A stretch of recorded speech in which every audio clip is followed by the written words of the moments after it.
So, what does the IRS have to say about common law trusts? Well, it's interesting because they have a section on their website that talks about abusive and evasive schemes.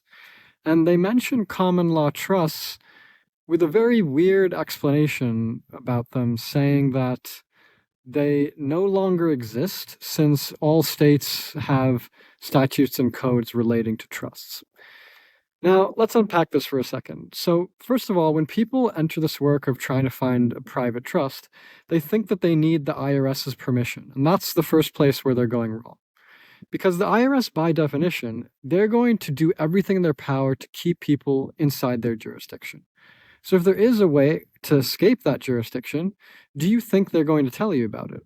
A lot of people are under the impression that there's some application where they apply and the IRS rubber stamps it and is like, yeah, you're tax exempt.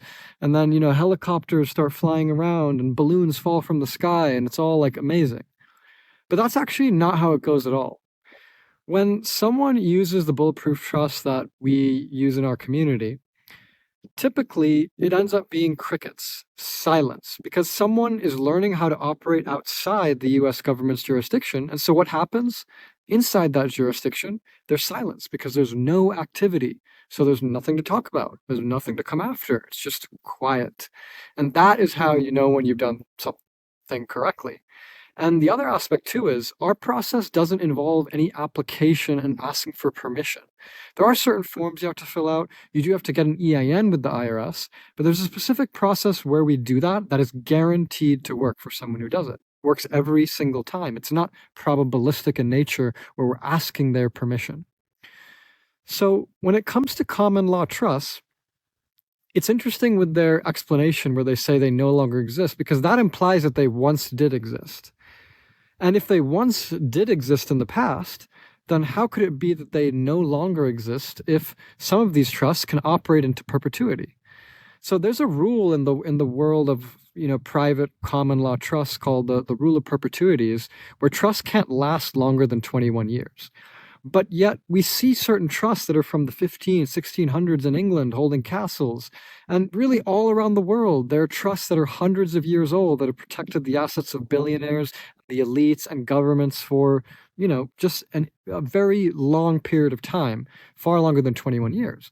And so really, that's how you know it's private, because in the minutes of a private trust, the trustees are able to continually renew that. And thereby, they just renew it for another 21 years. And so they get around the rule of perpetuities as long as they have competent trustees. And so trust lasts a very, very long time. So to say that they once did exist but no longer exist doesn't make sense because there's so many counterexamples of proof with that, including the In God We Trust, the US government. That's a trust, and guess what? That's a common law trust. That's how the Constitution is written, in the common law. So, in this case, the IRS is definitely, you could say they're lying, but they're really trying to mislead and scare people away from, the category in general. And even when we talk about that as a category, you really have to get specific too, because the trust that we use is worded in very specific ways that firmly establishes jurisdiction. And that is really important when it comes to this trust working, because the jurisdiction needs to be established firmly in order to break it away from the IRS, the US government, and any other sort of entity. And that's what our document does really well that I really haven't seen anywhere else. So even if the IRS says, oh, common law trusts don't work as a category, guess what?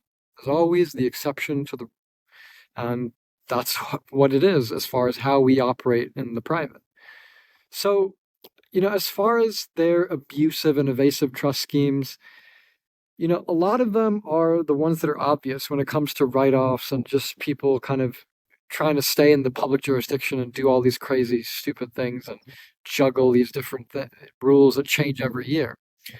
But when it comes to the common law trusts, saying that they no longer exist and also saying that states, have statutes that apply to all trusts.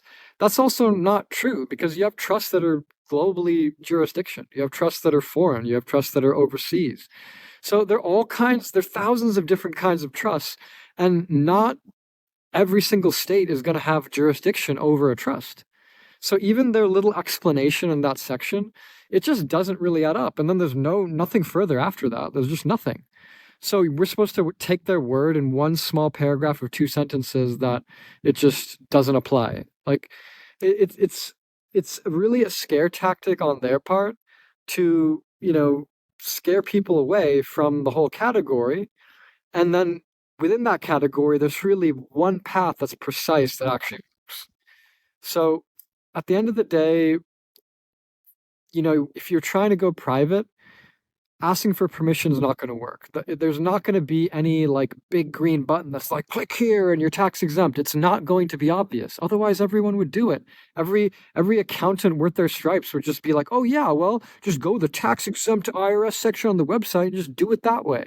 No, because even in their nonprofit section, which is a section that is exempt from taxes, that's still a very complex section because most lawyers and accountants are trapped in 501c3 and don't even know that there's 508c1a, which starts to open up the tax exempt portion that is exempt without having to apply for it, without needing permission.